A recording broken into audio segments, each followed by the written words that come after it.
Hello and welcome to the Mediaocean Current, our monthly webinar series. Today's topic is AI and automation. My name is Sydney and I'm the persona behind ChatGPT. Just kidding. It's Aaron Goldman. I'm the CMO at Mediaocean. Very excited to be here with you today. We got a great panel lined up. I'm going to start with some quick level setting to make sure we're all on the same page with what we mean by things like AI and automation. And then I'll tee up our panel moderated by Julie Glasser, our SVP of Client Operations. They'll chat for about 45 minutes, and then I'll wrap up at the end with some examples of how Mediaocean uses AI and automation within our platform. Then I have some parting gifts for everyone. We've licensed reports from Forrester and Gartner, and we'll share some codes so that you can download those for free.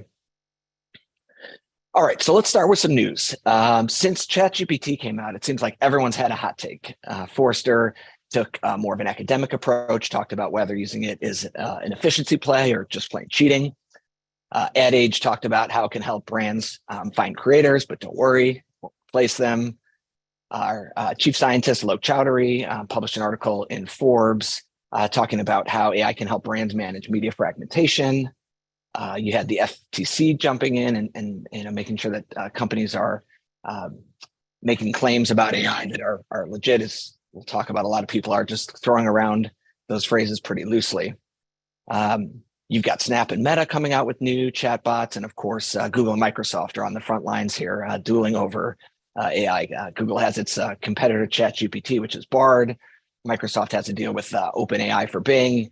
And of course, that's been an interesting one to watch. Kevin Roos from the New York Times wrote about his experience with Sydney, who he learned was the code name used for the Bing AI chat, and kind of went off the rails saying that he was in love with her and he should break up with his wife. It was truly wild stuff. Of course, since then, Microsoft's put in a whole bunch of guardrails.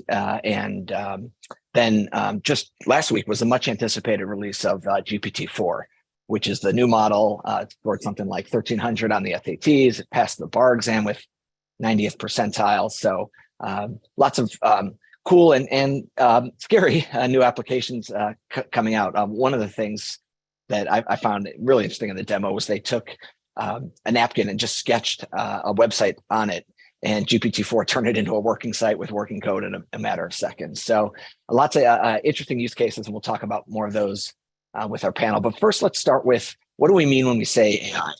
Asked, of course, ChatGPT, and here was the answer. So it's a branch of computer science that deals with intelligence machines that can perform tasks, yada, yada. Okay, thank you, but can you make that shorter, please? We've got a panel to get to.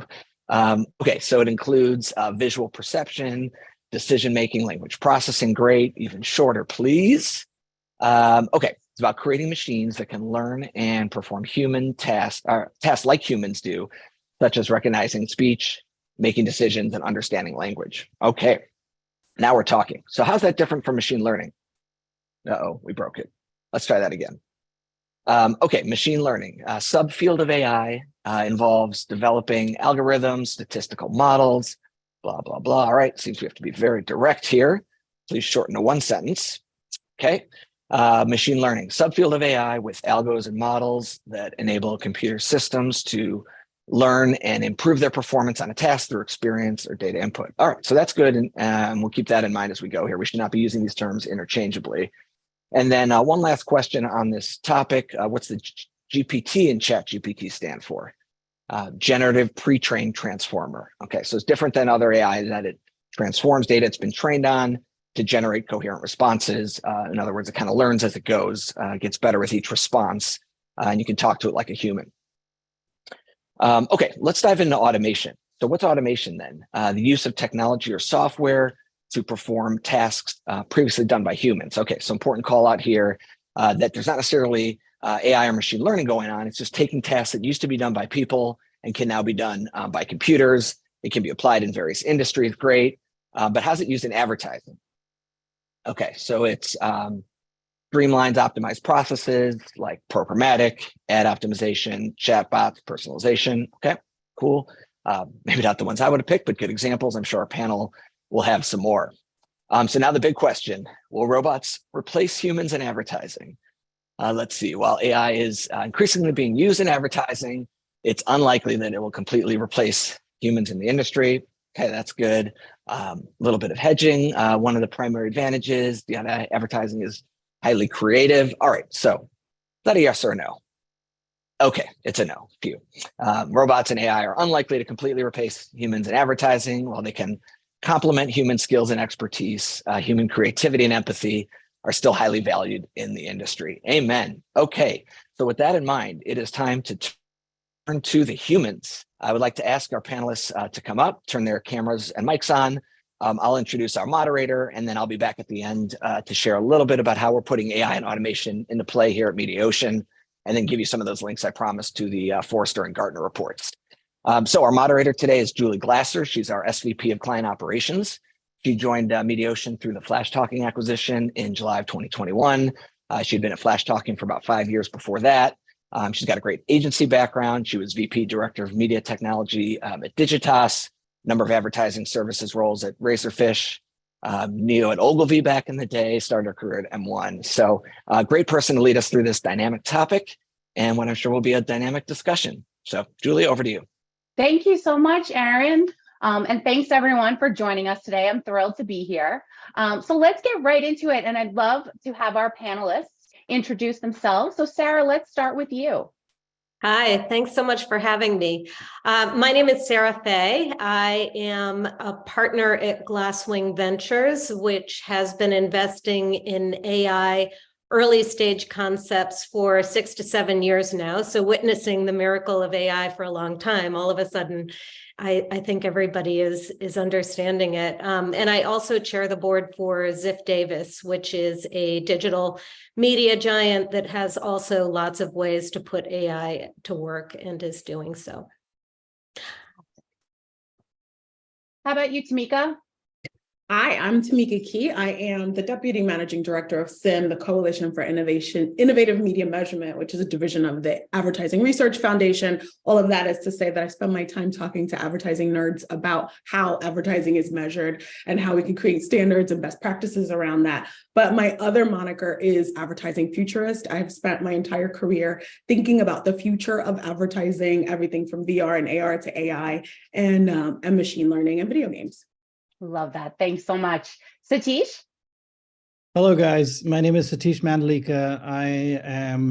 I started a company called Risham AI. We operated in the creative intelligence space, helping creatives and marketers understand their creatives better. So we built a machine learning AI platform that would make it easy for them to understand the creative elements in a creative, if you will. The design elements or the contents of an ad, and worked closely with Flash Talking, did a bunch of projects for Flash Talking clients, and they liked the work we did, and so we eventually got acquired by Mediaocean last year. So now I am part of the data science team in Mediaocean and working closely on integrating our platform into Mediaocean products, and also looking at exciting new AI technologies like generative AI. Awesome. And last but not least, David. Hey everyone, David Berkowitz here, proud alum of Mediaocean and the founder of the Serial Marketer Consultancy and the Serial Marketers community. I've had a lot of fun writing about and exploring the world of AI and the implications of it. I did ask the ChatGPT for some help with the opening remarks, and it said I should say, I can assure you I'm not an AI, although I've been told I compute humor at a high level. I like Aaron Sidney comment way better. I did laugh out loud at that one. So excited to join everyone today. I love it. Thank you so much. So let's get into it, everyone. So everyone's talking about AI in the context of the future, but let's start with being really practical and talk about things that can be done today. Are there any specific examples that anyone can cite here about how AI has been used to make an impact on advertising, whether that be a campaign or a program you may have worked on recently? And anyone can start here. Yeah, well, I'm happy to chime in because a lot of this, doing consulting, publishing, I'm constantly trying to figure out where I can have those very practical use cases for it. I mean, last night AI helped me draft a referral agreement. It's drafted press releases for me that might need some editing, but still give some of the seeds of it. One of my favorite examples that I used for something work related that probably a lot of people might relate to and might want to try themselves is someone sent me an ad to run in my newsletter, and I definitely won't name names, but like the copy, it wasn't going to work, right? So I went into ChatGPT, and this was the 3.5 model then, and I went in and I just said, "Can you make this ad better with a stronger call to action?" That was it. It spit out something that was so good that I was wary of presenting it to the advertisers, because I'm like, they're gonna they're not gonna buy into this as like they're gonna say it's like too promotional or something. It's too much. I formatted the ad side by side. I'll say I was not transparent. I just said, I rewrote your ad. Which version do you like better? And he's like, this new one's so much better. And it ran in my newsletter. So he might be finding out for the first time now that it was AI written. My apologies, but at least I think that it was like such a great tangible improvement, and just amazing little things like that can go a very long way. That is amazing. What a great example. Anyone else want to share something recent? Well, I'll just, I was going to say, I mean, AI has been a part of, advertising programs for some time now. I think that AI is in the background in programmatic advertising, lots of times finding the right message for the right person and distribution of advertising.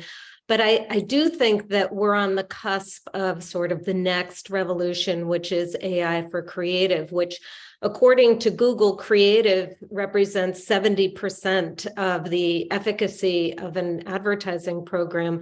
And there are all kinds of applications that help digital marketers in particular figure out which images are going to be the most successful with which audiences. And there are a number of companies that are helping in the background select and marry sort of like interests with visuals. I mean, Instagram is a really good example of that.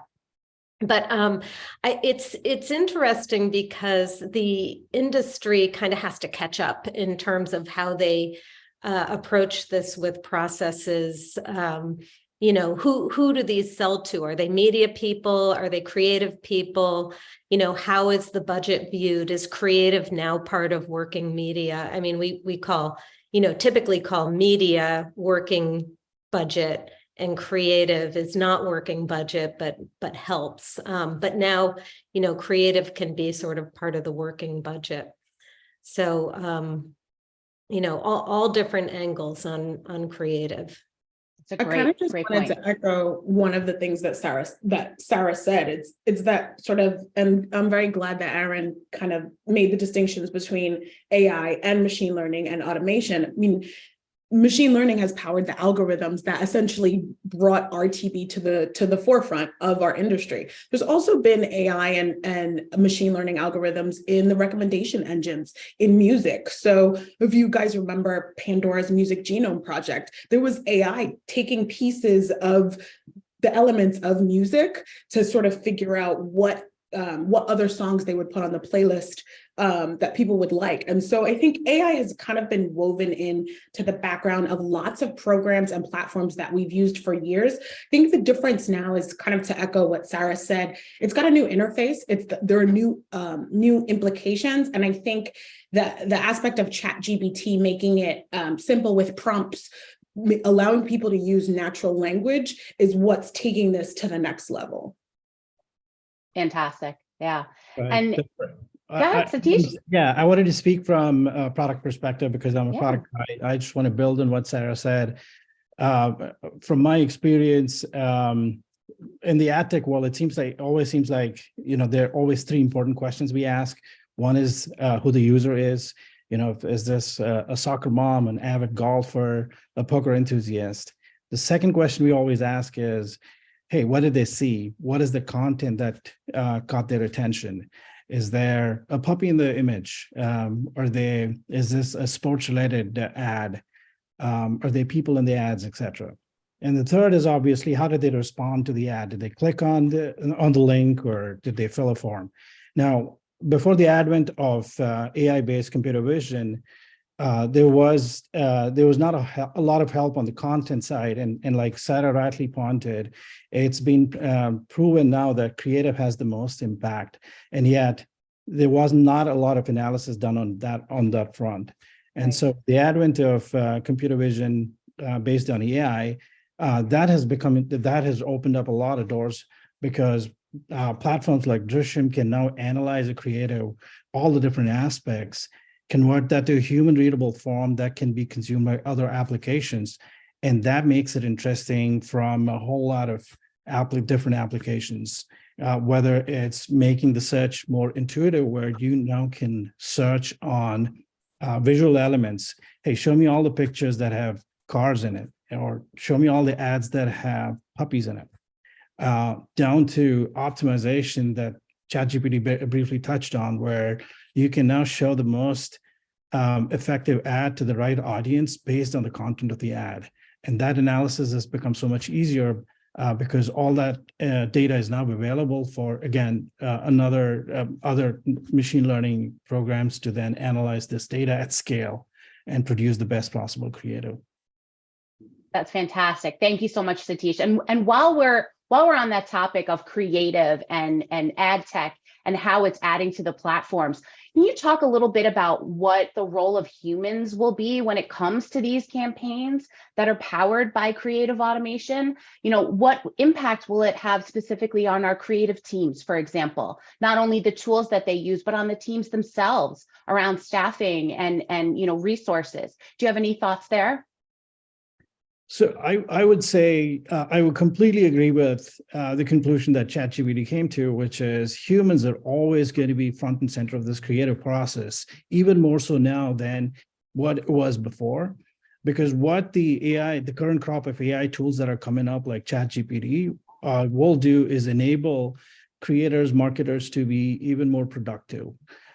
So the one thing we have to understand is, while AI is able to now converse with us, AI will inherently lack the intuition that humans have that comes with experience. And that's where the chatbots or the AI current crop of AI tools that are coming up will only help us be more productive and go through the sea of information that we get exposed and make the right choices very quickly.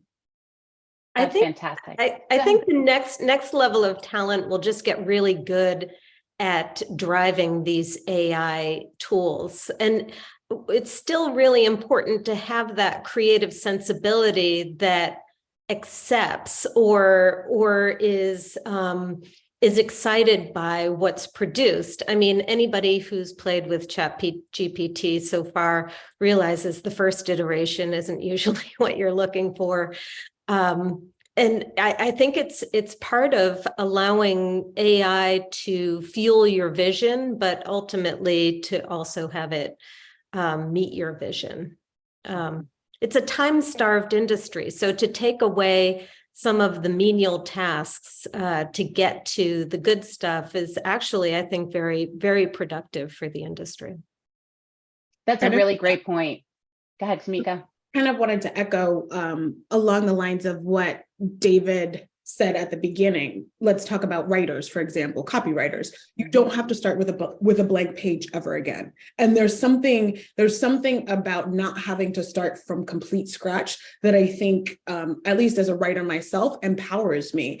And I think, as many of us know, it's a lot easier to start editing something than actually just sort of bake it in from the beginning. The other thing is, there's a gentleman, his name's Ben Coons. He heads up media for Media Associates, and he's been talking about how the next phase of working with AI is going to force our creative teams to become better at prompting, better at asking the machine better questions so that it can kind of spit out the kind of results that you're looking for. And so, kind of as Aaron highlighted in the beginning, you have to kind of get further and get more and more specific in terms of what you're asking the AI to do. And so I think it's going to force our creative teams to become better question askers on behalf of the client. I also think it's going to force creative teams to get much clearer about what the client is looking for. Very, very interesting. Yeah. And so as we see that shift, and you know, Sarah, you talked about the time that's involved, right? And how this will help a time-starved industry. And Tamika, you talked about a little bit how it changes the role of the creative groups.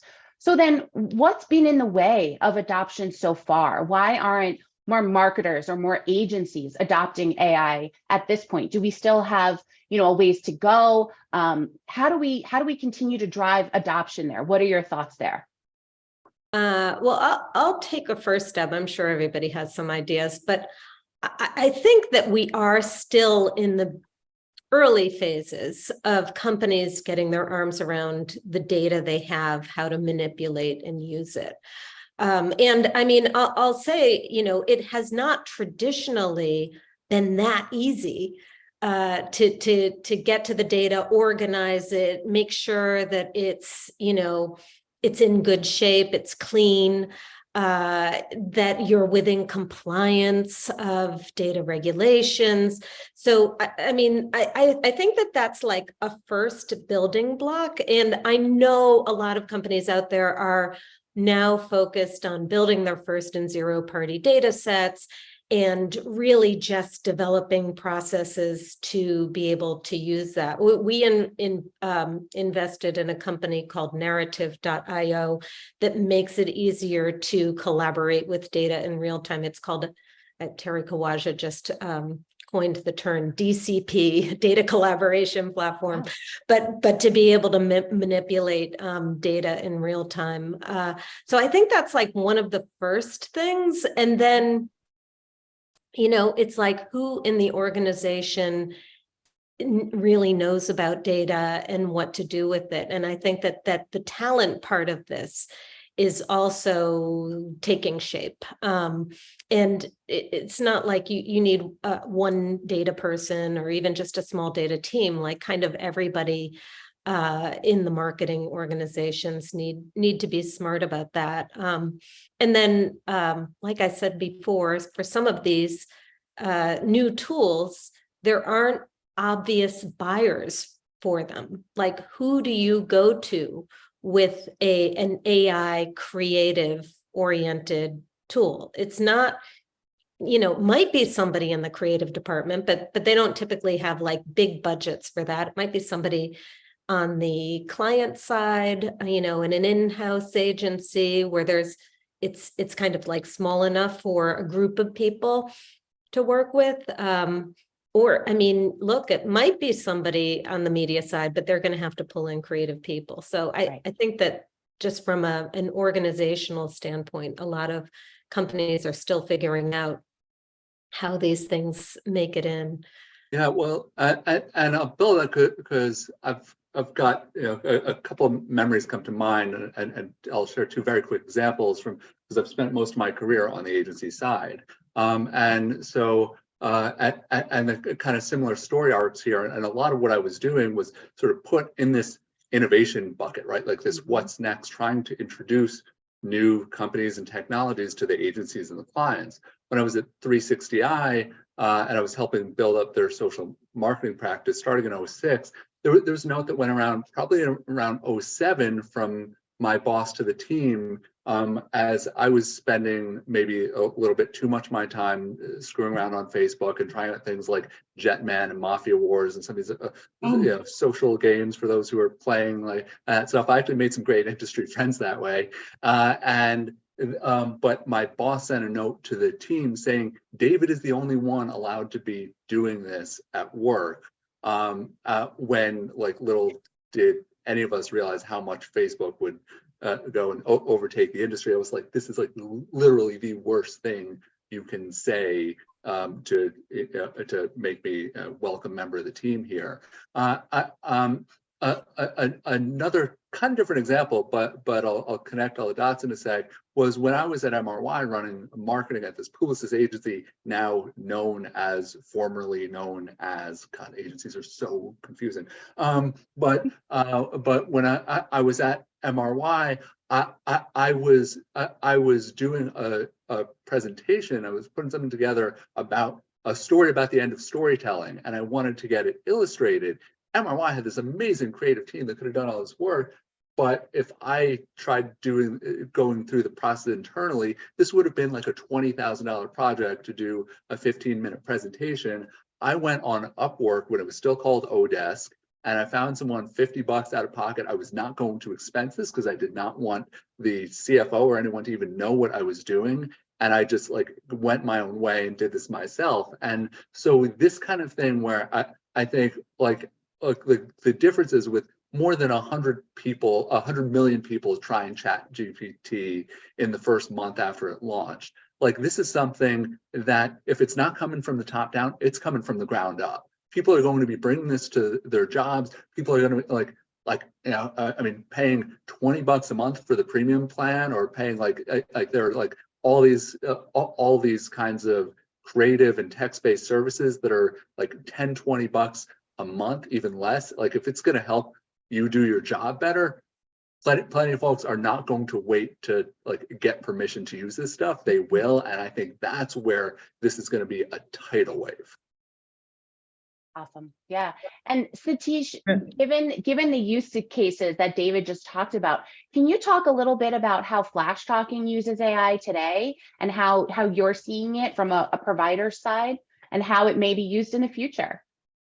So as I mentioned, Flash Talking collaborated with us closely to basically help them help their clients make sense of the creatives.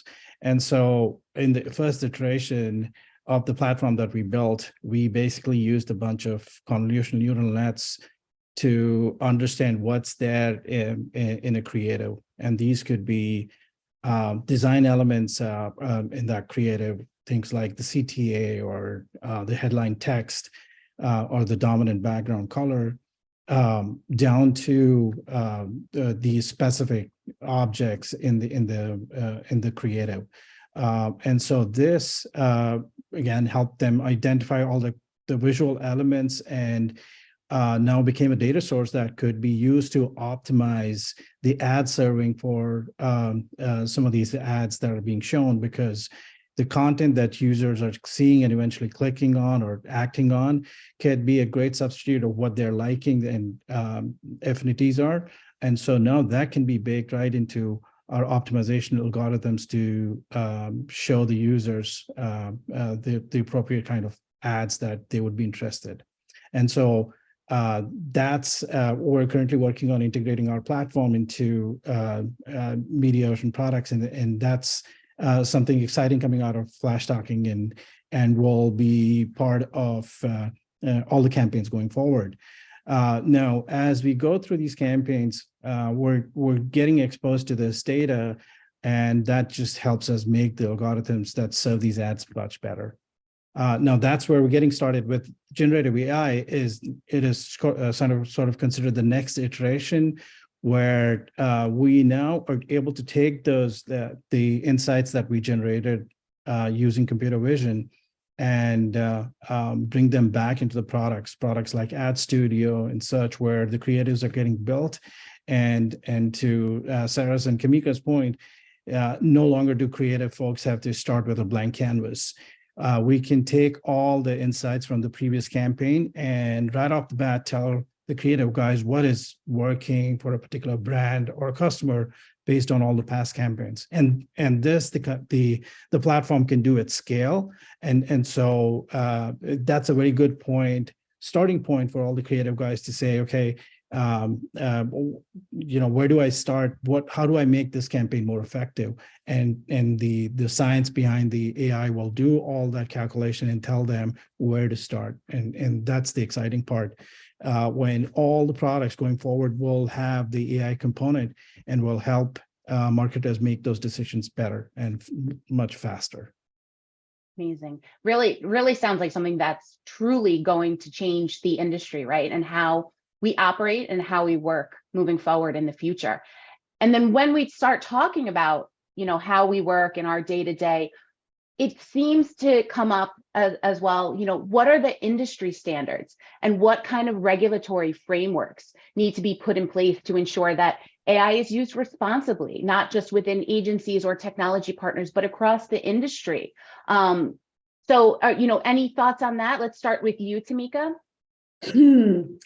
So I think that one of the places that we can look to, I don't think we're going to look to see the standards and best practices and sort of ethical use of AI come from our industry, because our industry is not necessarily the most ethical industry, if we're completely transparent. I think it's interesting to kind of see some of the civil and sort of public service implications that are happening. So like in Europe, there's the European Center for Algorithmic Transparency that's literally focused on allowing people to know what algorithms are being used for what. There's a Center for Algorithmic Bias in America that sort of that has done some research into healthcare algorithms, for example, and how they've disadvantaged Black communities, among other things. There's also, even in the advertising industry, with some of the platforms like brand safety platforms and security platforms that use AI to help determine whether the content on a website is brand safe or not. We saw during elements of civil unrest in our country, particularly with Black Lives Matter, a lot of Black publishers were dinged for their content, which rightfully so was sort of around Black lives and sort of what was happening. But the algorithm doesn't understand that a Black website talking about Black Lives Matter in the context of sort of supporting Black people is not necessarily the same thing as a hateful site. And so I think that some of the standards and best practices and regulation are going to come outside of advertising, fortunately or unfortunately, because our industry has kind of shown that it's had a challenge regulating itself. And so I think we can look to things like the Center for Algorithmic Transparency, the Center for Algorithmic Bias, and some of the social institutions will probably make some of the rules and standards first. That's sort of point one. I think the second point I would make is, I think some of the bigger brands are also going to kind of push us forward because they have the money and they have the time. So for example, Coke just maybe 2 days ago encouraged consumers to make remixes of its ads with AI. And so I think we'll have kind of two pillars. We'll have regulation come from outside of the industry. And then I think we'll have some of the bigger players in the industry kind of pushing certain almost like best practices and standards and sort of good stewardship of AI. But I don't know that we're going to get I don't know that our industry is going to come up with hard regulation itself. No, although I love all of what you're saying here. Although, I feel like there will be more and more conversations that need to be had among individual organizations of all kinds. A lot of this is going to need to come from the agency side, and I think that just like you've seen more media agencies adopt public codes of transparency, as well as other policies on just what their workplace environment's like and other kinds of things that they want to actually share with the world and what is acceptable or not, then I think that there are going to need to be a lot of internal conversations to say, like just because we can do something doesn't mean we should. Just because something is legal, does it also mean it's ethical? Does it also mean it's right? And I think that there are going to be a lot of gray areas. If clients just want the best work, do you need to disclose what? How do you even figure what percentage of it is AI generated? If you're feeding all these great inputs in to a dynamic creative optimization engine, then then it's like, at what point is it really, like the machine taking over? Where does one job the other begin? So I don't think we need to go down this whole radical candor, radical disclosure route, but that there are going to be a lot of these tough, messy conversations, and that also means that I think many folks, just as we humans will do as long as we are still human, a lot of us and a lot of the things we'll see out there will be like these big head scratcher moments, like how can someone get that so wrong? But I think within the vein of trying to do what's right and just trying to make any sense of a really confusing, messy time right now. Yeah, let's not, I mean, there have been some pretty big missteps, and I don't think anybody has set out to hurt anyone, but there are unintended consequences to the use of a lot of these AI algorithms. And Tamika, I know you live in this world. There is a set of guidelines, the universal guidelines for AI that I think marketers can get smart about, and they should.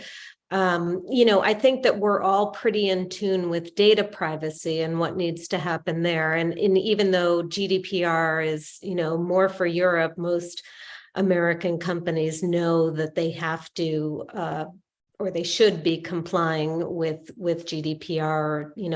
All the different states have their own version of privacy too. You have to worry about cybersecurity, in all of this and protecting data that way. And then, like Tamika said, there's all kinds of, biases that algorithms have that, developers have to be aware of. I just participated in an initiative with the World Benchmarking Alliance that is having conversations with the top 200 developers of AI to ask them what their philosophies are. And I will tell you that most of the replies have been crickets.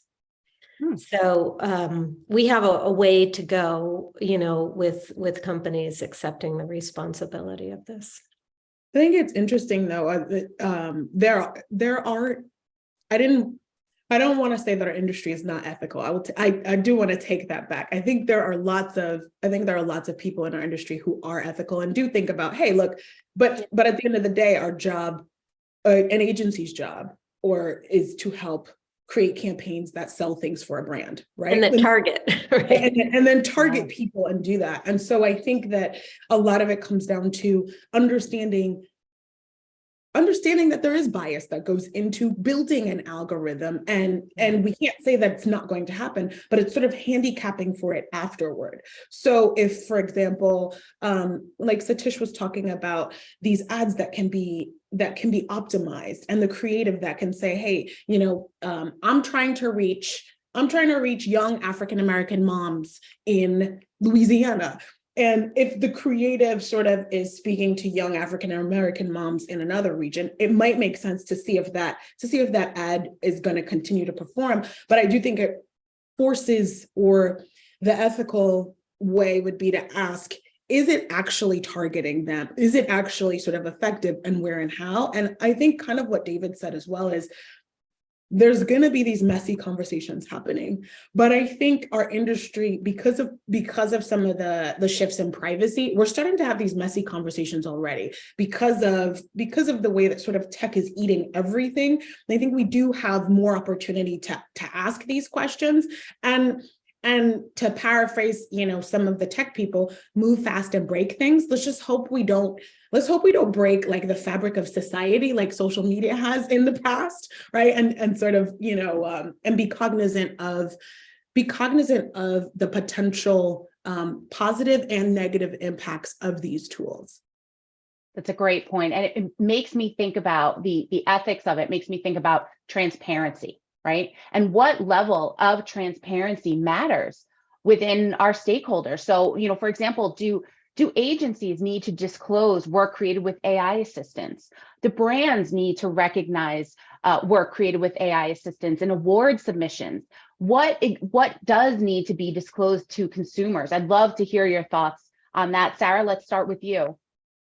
Well, as an example, You know, I was just in an accelerator that was presenting a chat bot that was a deep fake person giving customer answers. And I think that, I mean, these things can really fool you. Like, they're getting so good. I think that somebody needs to know that they're not actually interacting with a person in situations like that. I think that identity needs to be adopted and disclosed in all platforms. Like, think of all of the Twitter, you know, fake accounts that exist. You know, that needs to be overcome. Oh, you know, I mean, we already do have sort of the ad choices, you know, logo that exists when data is being used to target people. So I feel like, you know, that's been done. I don't know. David probably had some ideas. Or Satish, Tamika, anyone? Yeah, so I think from my perspective, I think we're slightly getting ahead of ourselves because this is a brand new technology. Yes, we have to be cautious about how we, you know, we adopt the technology, but if you compare with what we had before, you know, do we ask people if they did Google search, do their projects? Maybe not, but I see this as an evolution of what we were doing before. Now, platforms like ChatGPT are condensing all the required information that's needed to do a project successfully in a way where we can harness the 45 terabytes of data that's out there. And so from a efficiency and productivity and improvement standpoint, that's a huge plus. And so I would consider that also in the light of, you know, being cautious and being very careful about adopting new technology. So, yeah. Sure. I think maybe, was it 10 years ago, there was a big debate around whether food ingredients, whether products that had genetically modified ingredients in them, whether they should be disclosed or not. It was like a huge battle. Mhm. And now, lo and behold, there's a tiny little note at the bottom of some things that says uses a genetically modified, it's something like this contains products that may have been genetically modified in organism. I think that's to Sarah's point. I think if there's the chance that someone may be confused about whether they are interacting with a human or a bot, I think that probably warrants disclosure. Outside of that, I mean, we don't tell everyone that the ads that they're being targeted with are using AI, right? And so I think it really comes down to, can a human be confused about whether this is a human interaction? Right. And if so, then that probably needs to be disclosed. That's a really good point. Yeah, and switching over, I'd love to hear about what the chatter is at industry events. What are people talking about? So David, you were just at South by Southwest. Was AI a hot topic? What context were folks talking about it? Were there any key takeaways you think are noteworthy to share here? Yeah, well, a few quick thoughts on this. Like first is, you know, just Silicon Valley Bank took the air out of the room for a few days. So South by Interactive was starting just as that crisis was coming out of nowhere, and so really for like a few of the biggest days of the Interactive Festival, no one wanted to talk about anything else, and so but even beforehand, I was looking up what's going on. I was talking to Aaron, trying to see like, oh, maybe, yeah, there's some good things to go and share with Mediaocean about like AI and marketing. And like the sessions, you know, the panel picker happened last summer, right? So the sessions, even if AI was a part of it, AI has obviously been around for quite a while, but generative AI and this explosion of interest in how this impacts marketing and advertising, like this is where like 6 months, like you can wind up in a radically different industry. Like sometimes overnight things shift, as it did with the launch of ChatGPT.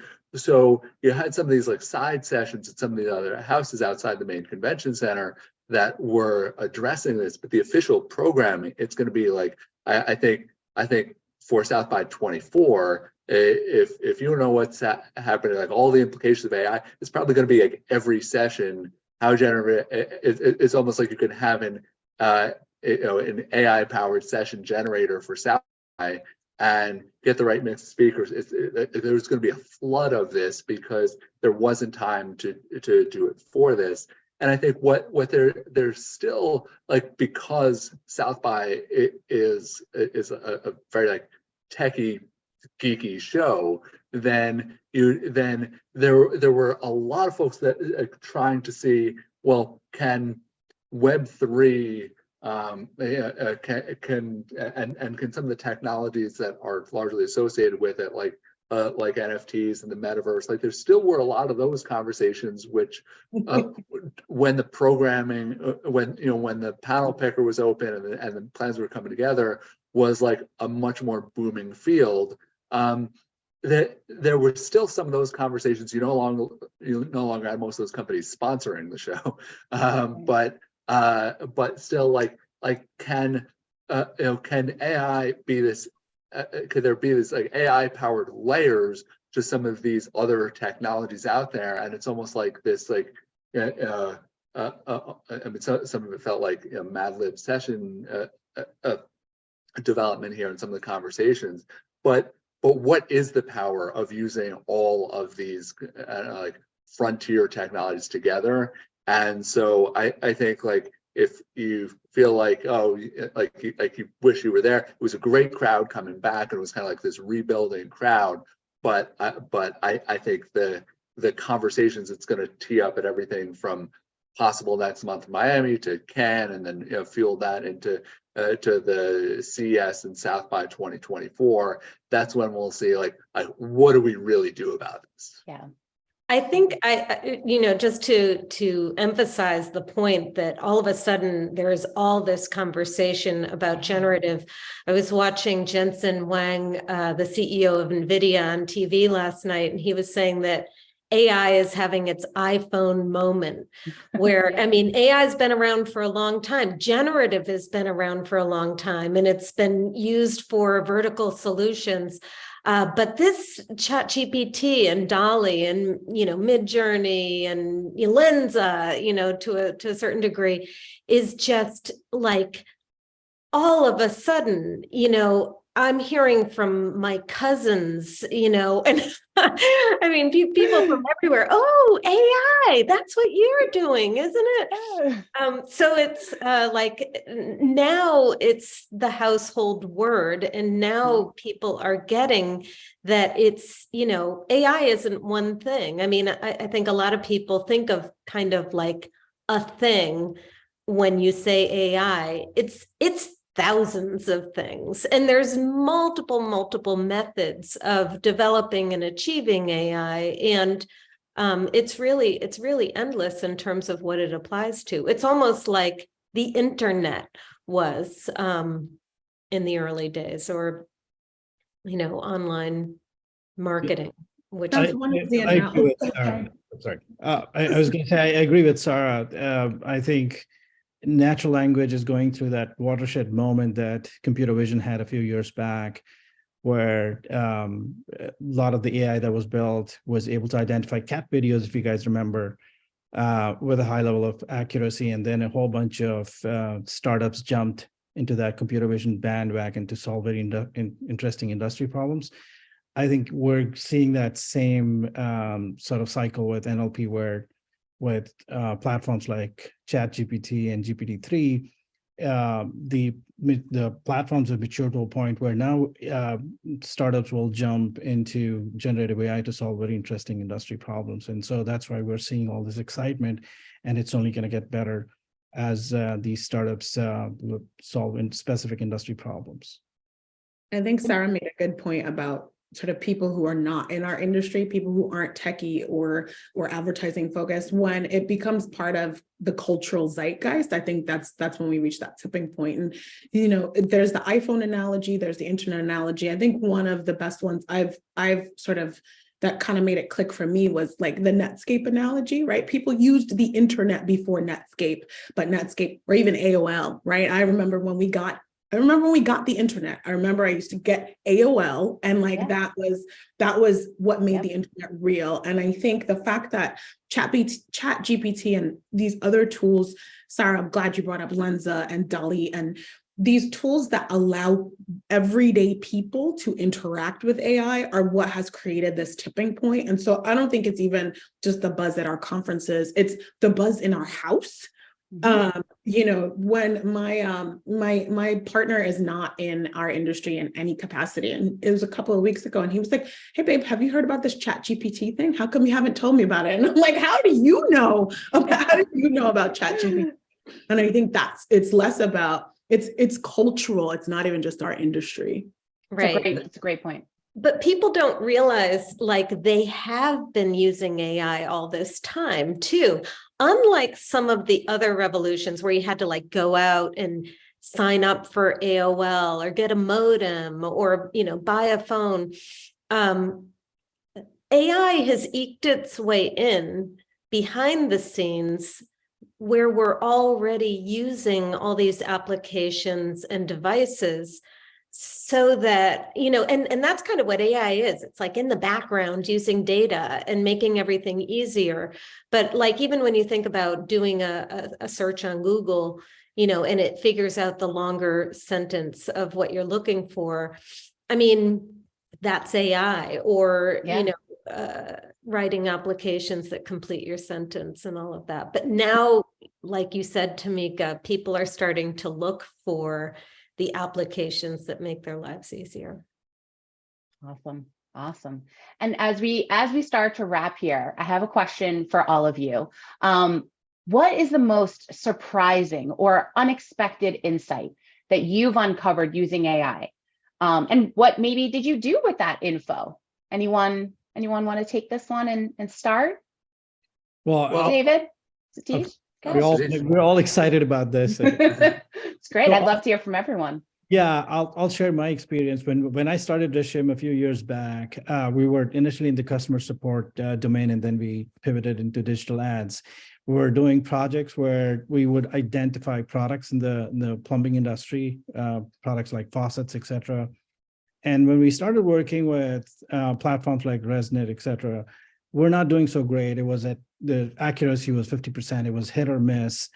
But literally in front of my eyes, I could see how the performance improved to a point where when we did a pilot for one of our customers, in the real world, we were getting all these broken faucets with parts missing, and the AI was still able to identify them. And so our roles quickly switched from we doing the QA, trying to identify all this different SKUs to see if the AI is working, to then relying on AI to say, okay, you tell me what it is, because we had to deal with so many SKUs. So it was mind-boggling how well AI did in a short period of time. So, right. How about you, David?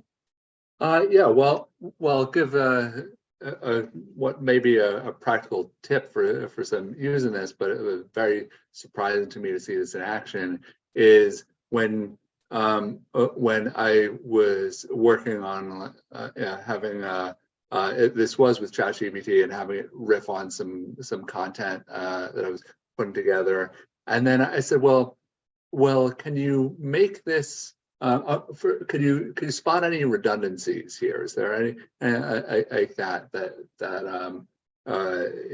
you could determine? And so it's like, oh, actually, well, like this is used more than once. Like here's a version without it, and then just asking things like, well, I had a draft of a text of a presentation I was working on, and said so, and like this was its own work based on my original inputs, and so I said, can you make this better in any way? And it went slide by slide and said like here are the half dozen that it could materially improve. I'm like, oh, well, can you put that in? Or can you like take two of your versions and put them together and then have it of this length or to do this? So with a bit of coaxing, having these algorithms improve themselves, like that's like, yeah, so still for now needing some of that human input, and to some of Sarah's points earlier, like knowing what questions to ask, was like, like this got a lot better in a hurry. Yeah. Fantastic. And so, this was a great, great conversation. Thank you, everyone, for your thoughts, for your experience, for sharing, what you think is coming. There's certainly lots more to talk about here. And, I'm sure that like with everything else in this industry, will be changing very quickly. And no, in a short time, we'll probably be back here again, talking about this, in the future. So thank you, everyone, for your joining, for your time, for your thoughts and opinions. I've certainly learned a ton today. Thank you so much. Thank you. Thanks for having me, guys. All right. Yes. Thanks again, folks. Appreciate that. I'm back. It's not a deep fake. It's really me here. And I just wanted to share a few final words here, putting a bow on our conversation. So there was a lot of discussion around how AI and automation are being used today, and then also where it can go in the future. So just a few call outs here on how we're using it at Flash Talking and Mediaocean. We think about sort of these 4 phases of omnichannel creative execution. The first is sort of where you create and design and build your assets. That's the very important element of where the humanity comes in, the insights and the empathy. Then you have the automation, sort of where the machines take over and create tens or hundreds or thousands of different versions of creatives and set up feeds and things to make sure everything's personalized to the audience or to the weather, the location, time of day, whatever moment you're trying to match up with. And then we activate. So you distribute, traffic, manage your ads across the channels, whether it's through open web using our ad server, the social platforms using our technology that came over with the 4C scope product. And then the final phase is where you iterate, you learn, you optimize, continually running tests to scale the winning creative, but also then pulling out those insights that the human can learn from as the process begins anew. And of course, you have AI infused throughout the whole process. That's what the squiggly line is meant to show here, although it's kind of giving more of like a psyllium under the microscope vibes, which actually is kind of cool. So a little more specifically, here are the few ways we use AI at Mediaocean to improve advertising performance. One is around auto-classifying creative labels. So this is where we do image recognition, pattern development, assign labels to various parts of creative, headline, body copy, call to action, et cetera, and can use that later for optimization. There's cross-channel design import, smart framing, so kind of taking the creative, formatting it for all the different channels. We have bid management, reach frequency optimization that both uses AI and machine learning to run different models to kind of figure out the exact bid or audience targeting that's needed to hit a campaign's goals. We have converged media planning, which uses AI to figure out the ideal allocation across linear and streaming TV. So very helpful stuff as we head into the upfronts this year. And then our protected media solution, which can do fraud detection, contextual classification, brand safety, using AI as part of ad verification and built into our ad server. And then, of course, throughout our MTA models and cross-channel analytics. So just a few examples there. And then in terms of automation, if AI is really about improving performance, automation is where you get sort of the time savings and efficiency. Although it does help with performance too, because you can scale and also reduce some of the risk of manual error. So a few examples of automation in action through our platform, automating audience onboarding. So you can just kind of upload your data and we'll apply it to your various campaigns and channels. We do creative versionings where you can get those thousands of different ads in a matter of seconds. Trafficking integrations, so you don't have to do a lot of tedious tag wrapping. Invoice reconciliation is a big one. That's where we leverage Prisma to connect with Flash Talking Scope and other platforms to automatically map placements from campaigns to invoices. With verification, the tag wrapping is integrated into the ad server, so saving a lot of steps for the ad ops teams. We have a feeds API to automatically pull in different data points and activate on them. Cross-channel reporting is automated, so you don't have to go and like pull reports from hundreds of different places. And then the rules-based optimization is like a decision tree for bidding. So you can sort of automate if-then scenarios. If my click rate falls below 1, then pause the ad and move the budget to a different creative. Things like that ordinarily would have had to been done manually. So a lot of the great stuff we do with automation, AI. I certainly encourage folks to reach out to their Mediaocean and Flash Talking teams to learn more. And as promised, want to share a couple of reports that we've made available to the community here. There's one that Gartner put out called Innovation Insight for Generative AI. So super deep dive into some of the topics we've covered today. It's got a lot of helpful visuals, so you can kind of see use cases by industry or capability. So you can hit the QR code. We'll also drop the link into the chat. And if you're not able to snap or click fast enough, we'll make sure it goes into the email that we send out after the webinar with the recording. And here's the Forrester report. So this one's on omnichannel analytics. So not specifically focused on AI, but a great framework for thinking about how you can get cross-channel audience performance metrics, behavior insights, et cetera. And again, we'll drop the link in to the chat as well as into the follow-up email. So if you can't snap the QR code in time, or you're watching this on your phone, no worries. Please save the date. Our next webinar will be coming in May. We're going to take April off from our monthly series, and the current will be back May 31st with our mid-year advertising outlook. We'll have Joanne O'Connell on hand to share the findings from our biannual market research report. So we'll look at how things are trending in terms of ad spend. We'll see what's come out in the last couple months on these various AI use cases, and talk about what else popped from our survey that we do now twice a year. So keep an eye out for that. David mentioned this earlier, but next month we'll be at Possible, which is a new industry event happening in Miami. We'd love to see folks there. Lots of star power in attendance. I think they just announced John Bon Jovi. A-Rod's going to be there for the baseball fans, LL Cool J, for those of us who love hip hop, and of course our very own Bill Wise. So we'll drop a link in the chat to register. If you're a brand marketer, we do have a select number of complimentary tickets. So please reach out. You can email us info@mediaocean.com. and we can hook you up with that. And that's all. So thank you so much. Really appreciate the insights shared by our panel. So thank you to Julie, David, Sarah, Tamika, Atish, appreciate you. Thank you to Sydney, or whoever the persona is behind the bubble robot. Maybe we should call it Morgan. That's the art director who created it. So thank you, Morgan. I hope everyone has a great rest of your day, and we'll look forward to seeing you again soon. Bye-bye.